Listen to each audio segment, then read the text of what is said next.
Hello and welcome to Badger Talks Live, which brings exciting happenings, resources, and talent from your UW flagship campus to the people of Wisconsin and beyond. I am Nolan Rake, a rising sophomore studying business in the College of Letters and Sciences. Today, it is my pleasure to introduce Dorothea Salo, who will be sharing tips on keeping our information safe and secure online. Dorothea, a distinguished faculty associate in the Library and Information Studies, teaches about digital information in the iSchool at UW-Madison. Everything from online privacy and security to relational database design. Please welcome Dorothea Salo. All right. Hi, everybody. Thank you for being here today. My name, and thank you, Nolan, for that introduction. I am Dorothea, and after this is over, I would love to hear from any or all of you. Topic today is staying as safe as we can online. So welcome, whether you're here for yourself, your family, your work colleagues, clients, customers, students, patients, your friends, or just because you're concerned about security and privacy in general, I welcome you. And I acknowledge with sorrow that you have reason to be concerned. We all do. And part of the reason for this is that online safety is in part a collective phenomenon. It's not something that we individually are necessarily in total control of. We protect and we look out for each other, or we don't. In the introduction, in the blurb for this talk, I talked about data exhaust, the idea here being that as we go about our lives, both online and more recently off, we produce a lot of data without necessarily meaning to, and we don't always know where that data goes, how it's used, how it's shared, and it can feel a little bit, honestly, creepy. So if that's you, welcome, you're in the right place. And this is hard. It's a hard thing to negotiate. There is a lot of money involved in making people not as safe as they could be online.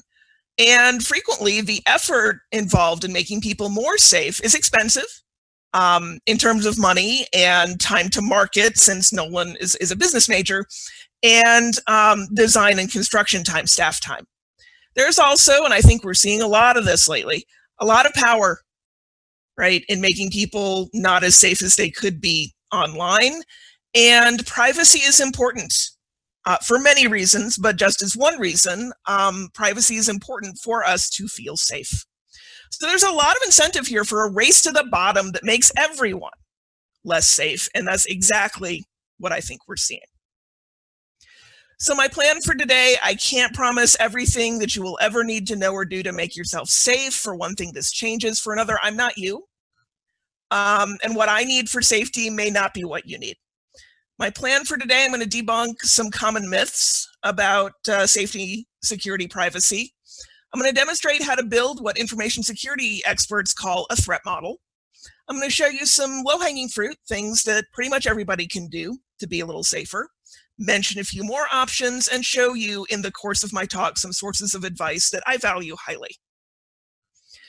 I'm not going to spend a lot of time on explaining my recommendations today. It's not that I can't, it's that we don't have a lot of time.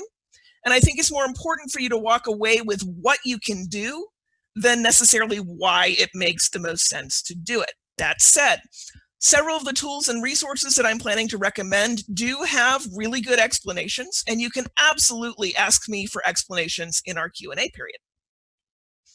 So starting off with some myths. You got to be really silly to get hacked, to get phished, to get harmed. Wait, what? Because I've been hacked. I've been harmed. So what? Information security professionals approach this from a completely different perspective. It's not whether you get hacked. It's not whether you get phished. It's when. All right. Happens to everybody, no matter how smart they are. Another piece of this is that, as I mentioned before, we're dependent on the people that we know, the people that we interact with to protect us. That is the price of participating in a network.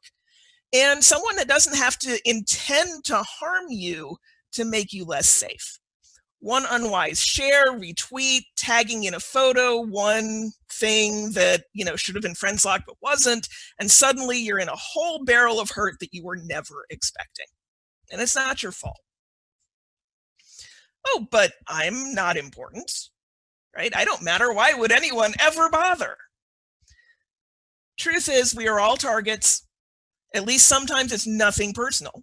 Sometimes it is personal. I don't want to downplay that. It's very scary and dangerous, but often it's not.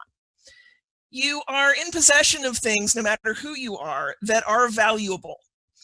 Your usernames and passwords for work, for social media, for other online services you use, for websites that you buy stuff from, all of these are valuable.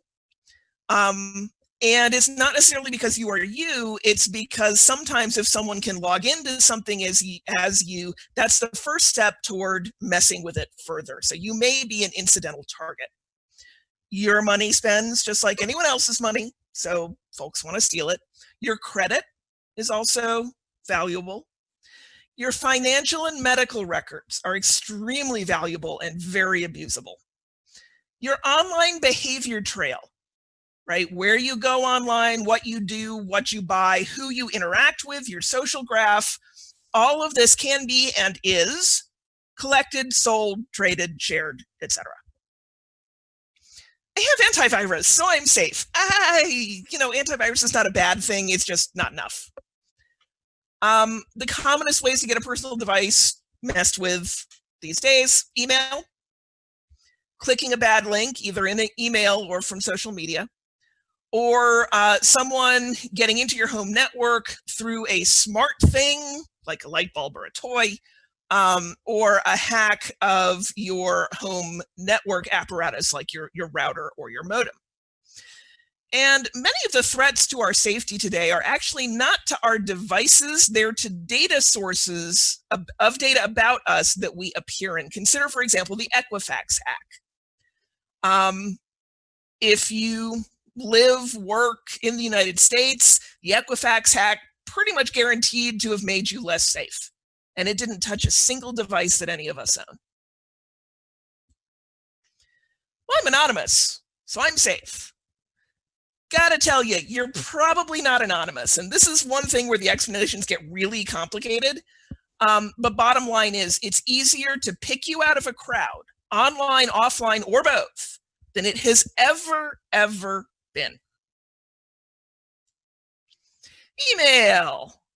Email is not safe. Email is not secure. If it's private, if it's confidential, especially if it's personally identifiable information, not an email, not ever, please. Most people understand that social media not safe or secure, but people don't realize that it's not just the question of somebody seeing something that you shouldn't have posted. It's what the social media companies themselves are discovering about you, storing about you, and who they're selling that to.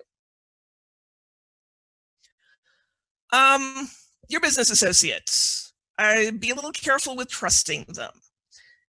The idea of insider threat, the idea that it's not just some miscellaneous hacker in a hoodie that is a danger to you, but actually someone on the inside of your organization who can make you less safe. Unfortunate, but it happens. And again, it doesn't have to be intentional. All right. A security mistake on someone else's part can cause a big problem. If you look at corporate hacks, higher education hacks, breaches, not uncommonly the root cause is a contractor. Another thing that may happen is that they're them and you're you, and they don't necessarily have your best interests at heart. This is, in my opinion, every social media platform anywhere. It's not for you. And almost all messaging systems, same deal. And hold that thought. There is one that I recommend, and I will get to it later. The last thing that can happen, and this one is actually responsible for more losses due to a security incident than almost anything else, including ransomware, believe it or not, is impersonation. All right. Someone impersonates someone that you're doing business with to send an invoice, right, that you're not getting. This is called business email compromise, and please watch out for it. All right, myths over, moving on to threat modeling. Oh, I have a question. How do we not have personally identifiable information in our email if we have to have a signature that has such things? Yeah, that's a good question. What I would say to that is if you have to have it in your email, you have to have it, but certainly avoid things like social security numbers in your email. All right, don't email those. Other identification numbers like your driver's license or your work ID, keep those out of email. Your name, not so much of a problem. Your email address, not so much of a problem. Email is really, really convenient for sending information like that, but please try to avoid it because email is not secure. Right, back to threat modeling. Dealing with privacy and security advice can feel like chasing your tail. There's so much of it, and it's frequently so unclear what problem some of it is supposed to solve, and it can be really, really overwhelming. So if that's you, I validate your experience. It is just like that. So what do you do about it? You decide what's important to you. And here's kind of the process that experts recommend that you walk through. First is, what do you have? What information? Where does it live? So your devices, your accounts, your information and data that you might not want getting all over everywhere, and the software that you use. What are you concerned about? And how concerned are you? The security expert Bruce Schneier sometimes talks about movie plot threats, right? Something that sounds really, really scary, but it's incredibly unlikely. The threat modeling process is in part designed to avoid worrying about movie plot threats. Let's talk about the real stuff. So what could folks who worry you do to get their hands on your devices, your accounts, your information, your data, or your software? And if they get that, how could they harm you? And how serious would that be? And for prioritization, what's most likely? What's most scary? Another question, related to the last one, if you delete identifiers such as social security numbers in emails, are they still at risk? Possibly. If the email has already been sent, you are not the only person who has a copy of it at this point. Any number of servers, just because of the way that email works, could have a copy of that email. Your recipient still has a copy of that email, and it's just really, really unsafe. So please don't do that. All right, back to threat modeling. There is a tool for threat modeling that I love and that I want you to use because it is wonderful. It is kept up to date. It is simple, and I adore it. It is called the Security Planner, and you can find it at securityplanner.org. For some of you, the Security Planner will not be enough. There are folks who are facing extra serious privacy and security threats right now, and I don't want to downplay or ignore that. So I picked out 3 additional resources that I think could be useful. The Electronic Frontier Foundation has a website called Surveillance Self-Defense. It's very, very detailed, a little overwhelming for many people, which is why please use the Security Planner first. But if you need more information, its explanations are wonderful. Check it out. There's also the Reporters Without Borders Help Desk, which I think this guide would also be useful for activists who are listening to me now, activists and advocates, and reporters, of course, journalists, and just anyone who's worried that they're under some serious scrutiny right now and they want to know what they can do about it. Finally, technology safety at techsafety.org. This is for folks who are targets of intimate partner or other domestic abuse, as well as for those who support targets of intimate partner or other domestic abuse. So some excellent resources here. Low-hanging fruit, things that we can all do. Smart light bulbs, smart toys, anything electronic that you talk to. All right, like Amazon Echo, Google, whatever the heck they're calling it by now. Basically, the entire Internet of Things. Do not buy these. Do not use them. Do not gift them. They are not safe. They are not secure. So, hey, that's easy. It's something that you just don't do. Look at your devices, your laptop, your desktop, if you have one, your phones and tablets. Look at the programs and apps you have on them. Anything that you don't use, get rid of it. Just delete it. For the stuff that you do use, keep it updated. Now, my other work hobby, just so you know, is as a recover of data and information from obsolete technology formats. So I use a lot of very, very old software that is not getting updated anymore because I have to. I have to say, though, it's not safe. I take a lot of precautions around that. If you have software apps that are just not too old to get updates anymore, try to replace that and then get rid of it. If you need help to do this, absolutely no shame in that. Definitely ask for help. Managing how your devices talk to other devices. Take an afternoon sometime, pop into your device settings and turn things off. If something doesn't work, you can always turn it back on. You will not break anything permanently when you do this. Some things it's worthwhile to consider turning off: Bluetooth, location services, anything in your communication settings that's labeled sharing or hotspot, notifications, good idea to turn those off, believe it or not, and when you can, your Wi-Fi and your data. Now on mobile, there's a shortcut for this. It's called airplane mode. Love it, use it whenever you can. If you can, step away from Google. Google is an advertising and surveillance company masquerading as a search engine. There are alternatives. The search engine alternative I use is DuckDuckGo.com, which also has image and news search. There are email alternatives for those of you on Gmail. Proton Mail and MailFence are two, but there are definitely others. Browser alternatives for Chrome users, Firefox or Brave. Android users, please don't use Chrome. Wow, is it leaky? I strongly recommend Tor browser for Android. For Google Docs, I just found out about this today, actually, and I'm still checking it out. It looks wonderful. CryptPad.fr. For those of us, and I include myself here, who must use Google for something, log into Google, go to myaccount.google.com and turn off everything you can. Turn off ad personalization, turn off other data grabs, turn off stuff on YouTube, turn it off. Acknowledging the irony, since this is happening over Facebook Connect, but if you can, step away from Facebook. I understand that this one is super hard, even impossible for a lot of people. I hear that. If you can, do it, and don't forget Facebook-owned properties like Instagram.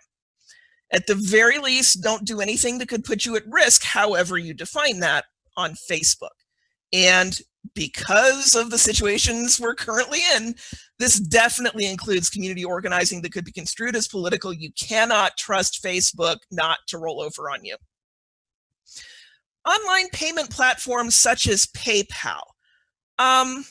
Not bad from a security perspective. From a privacy perspective, however, you don't, finding out what they're selling about purchases, money, donations, whatever that you make through PayPal is a whole thing. And if that's of concern to you, be wary of PayPal. So that's easy stuff. Yeah, not necessarily easy, but at least simple to understand. There are some additional things that I think are fussy, but very possibly worth it, such as password managers. If your threat model includes people that are specifically trying to hack or harm you, if your threat model includes, and it should, somebody just trying to find an account on something that they can hack into, maybe it's yours, maybe it's somebody else's, then a password manager is a really, really wonderful thing to implement. It is going to be work up front. Not going to lie about that. But if you pick a password manager that works on all of your devices, your phone, your tablet, your laptop, everything, a good password manager can sync your passwords across all of these devices safely and securely. And as soon as that happens, your life gets so much easier because nobody likes, typing a long password on mobile, right? Life is too short. So these are really a win.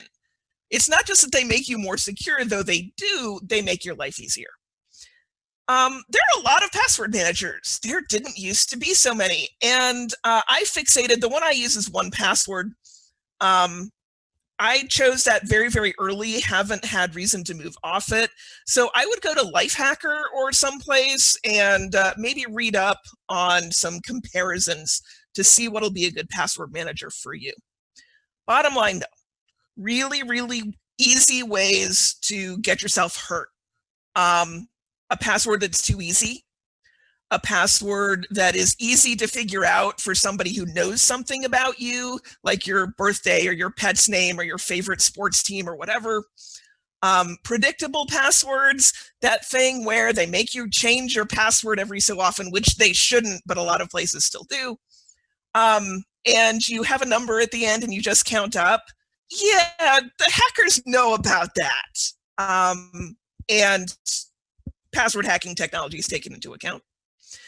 If you use the same password across multiple accounts, right? All of these are things that are dangerous and that a password manager can help you stop doing. So I love them. Password managers are wonderful. I also want you to know about this site, haveibeenpwned.com. All right. You type your email address and go ahead and type do this for each email address that you have. I have like 5 at least. And it will tell you if that email address has shown up in any known leaked data breaches. If you find that it has, if it's an account that you control, it isn't always, sometimes it's data brokers, but go and change that password right away with your brand new password manager. You can also test to see whether any passwords that you use have been cracked and then leaked. This is safe. All right. I know it feels really, really weird to be typing a password into a website. But this site is created by security analyst Troy Hunt, who is a terrific human being. He explains all of the details for those of you who are technologically inclined. He explains how he protects the privacy of these passwords in terrific detail, and I trust this. Back up your devices. Ideally, more than once.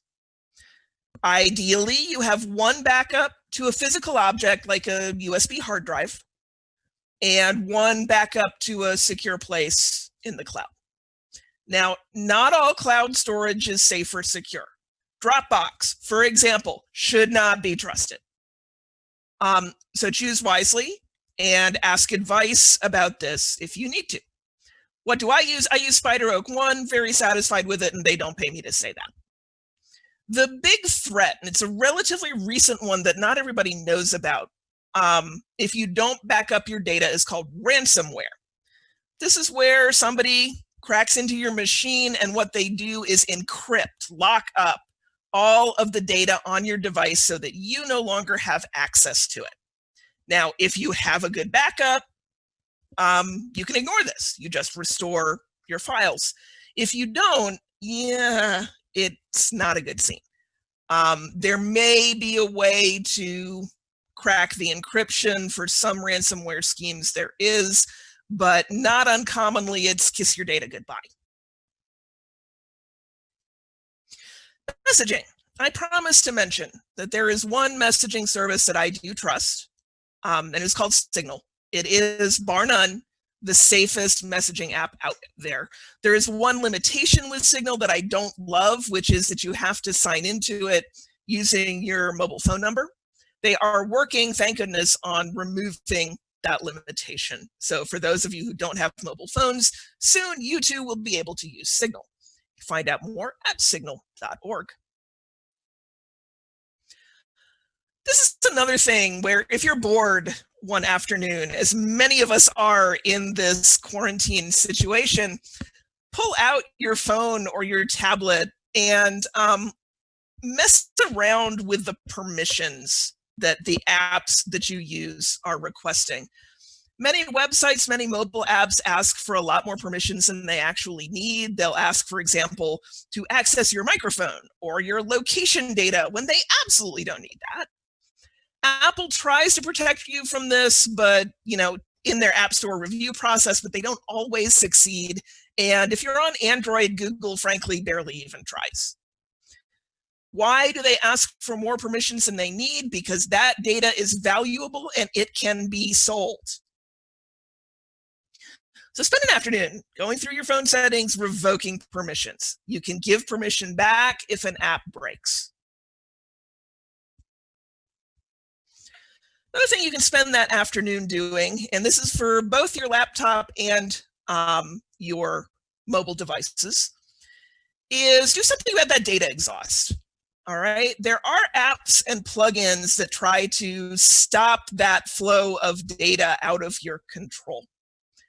I have some recommendations here for you. For browser plugins, Privacy Badger. Yes, that is its name. Privacy Badger, go Badgers. Another good one is uBlock Origin.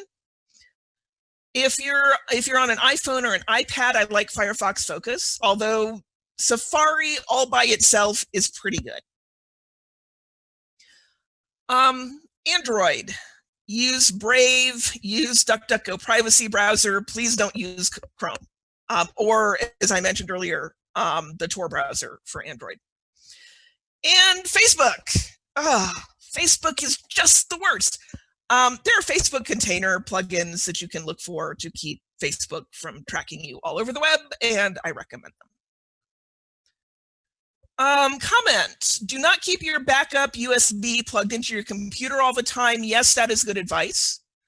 The risk is that if your computer is ransomwared and your drive is connected to it, they could encrypt the backup drive as well, which is obviously not what you want. Annual or monthly subscription fee for SpiderOak One. Oh my gosh, I pay, I think, about $120 a year for unlimited storage. Definitely go and look because I am not certain I'm correct about that. They do have a free tier, it's just not very big. And here comes my cat. Hello, Lancelot. So to sum up, it is hard to be safe.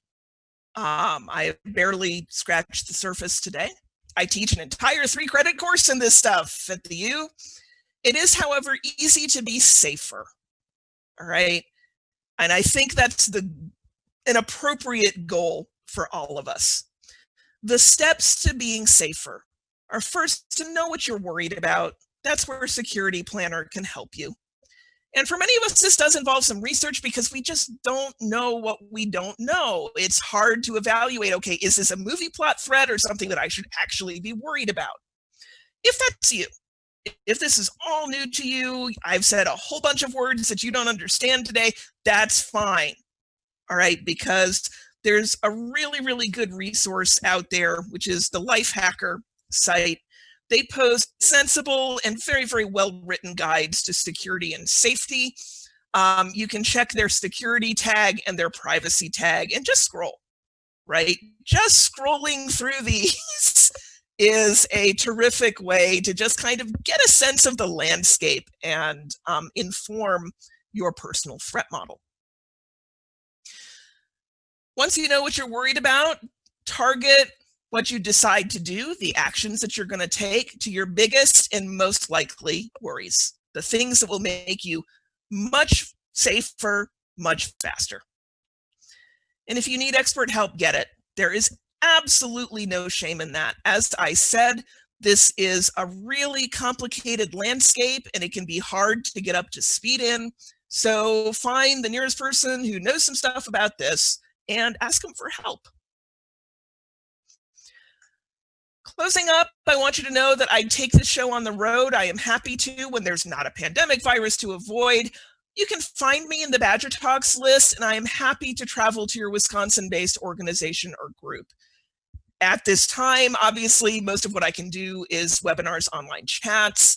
Either option, webinar, online chat, or actual travel, once we can do that, is free to your organization. This is part of the Wisconsin idea here. I can do a canned talk like I did today, or I'm also happy to just come in and do an informal Q&A. Either is fine, just let me know what you're interested in. And I'm happy to tweak a talk or a Q&A for a specific audience. I've spoken with parent groups who often come to the talks I do at public libraries, elder care groups. I would adore coming to your activist group to talk about this. However I can help you, I would love to do that. So comments, love your Dewey Decimal quilt behind you, thank you. This was actually made in the information school back in the day when I was a student, and I'm very lucky to have it. Are university computers safer than personal home computers? Wow, what a great question. That is absolutely brilliant. Let me think about that. From a data exhaust perspective, just, Google, Facebook, whoever, hoovering up random data and just selling it all over the place. Often, yes. For example, the university has a contract with Google for Google Suite. The university has a contract with Box for Box.com storage. Whenever the university has a contract with one of these providers, it goes through university legal. All right. And they negotiate really hard on the university's behalf for additional security and privacy protections. All right. So that's important and it's worthwhile. Another reason that university computers might be a little safer than home computers is that the university has an entire cybersecurity office. They are wonderful people. They stop a lot of potential attacks at the boundary of the UW network. And they keep an eye on what's going on campus for potential attacks that they can shut down as quickly as possible. They're wonderful people. I adore them, and they definitely make the campus community safer. Other than having your device stolen, are there concerns with having passwords saved, like in your browser? One concern is what's called, and I apologize for this, it's horribly sexist, the evil maid attack. All right. And the hypothetical for this attack is you are in a hotel and at a conference, let's say, and you leave your device in the room turned on and logged in. At this point, the evil maid walks in and can access all of those passwords on that device, which is definitely not what you want. There's also a question of how secure the password storage is. Password managers, obviously, security is kind of their business. So they get very, very serious about security auditing and fixing bugs quickly. Browser makers, I might worry a little bit more about, just because browsers are incredibly complicated software. So there's a lot of competing concerns there. Those are the obvious issues with having passwords saved. It can be hard to avoid, which is another of the reasons that I recommend password managers. Password managers kind of cut down on the chaos and help you keep it manageable.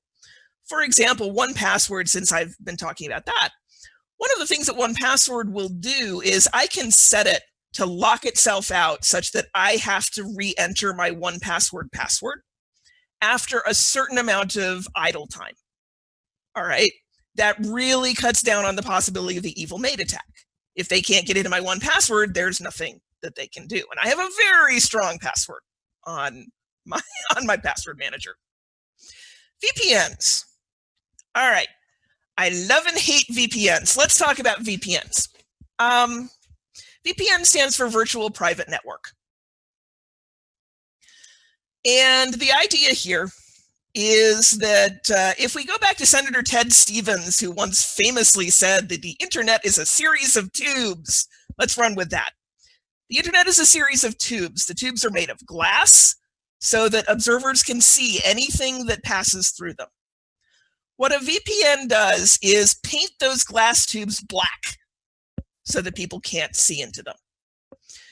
There are specific threat situations in which a VPN is very, very useful, and I recommend them.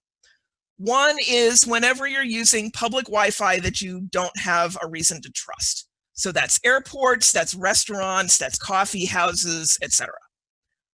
For those, a VPN is a very, very good idea. Another thing that VPNs protect against is if you're worried that your internet service provider, your ISP, Charter or AT&T or whoever you get your home internet from, may be collecting, analyzing, possibly sharing or selling information about what you do online. This is now legal. It didn't used to be, it now is. This is the world we live in. A VPN defends against that. The thing about VPNs that makes me hesitate to recommend them is that they don't eliminate the risk of someone observing your internet traffic. You just shift the risk to the VPN. So you really have to trust that that VPN is not going to sell you out. And VPNs do not have, commercial VPNs, I should say, do not have a spotless track record here. Now, those of us who are in the campus community, Whisk VPN, do I use it? Do I trust it? Yes and yes. All right, we're very, very lucky to have a VPN that we can trust, that is very well governed, that we can use. All right, question, doesn't using a password manager give it access to all of our accounts in one place? So if that password manager were to get hacked, then all of our accounts are at risk. Yes, thank you for saying that. Bless you. That is the risk. Put all your eggs in one basket and watch that basket, as Mark Twain said. So password manager use is balanced against the other risks that are very, very common in people's creation and use and storage of passwords, such as repeated passwords, as I talked about, password on a sticky note. Please don't do that. Repeated passwords, patterned passwords, passwords that are dictionary words. You know, crackers know that one. They will run a password through, they will run a password hash through the dictionary to see if they can crack it that way, right? So know your own password use. If you have the kind of brain that can remember 40 different, probably more than 40, probably on the scale of several hundred, unique, strong passwords, go you. Right? I admire you. I can't do that. So I use a password manager. Has there ever been such a hack of a password manager? No. It is not a thing that so far has happened. Have there been security bugs in password managers? Yes. That is a thing that has happened, including to 1Password, incidentally. And a fix was rolled out as quickly as possible because, again, for a password manager, security is your business. You have to stay secure. It's a question of how much you trust yourself. Me personally, I'd rather trust my password manager. But if you are different, if your threat model is different, then by all means, take that into account. And I like the way you think, by the way. You have a future as a threat analyst. All right, so I am looking at the chat to see if there are any further questions. No more questions? Well, then I will thank Fran and Nick and Nolan for making this possible today. I hope this has been useful to you, and have a great, safe, and secure day.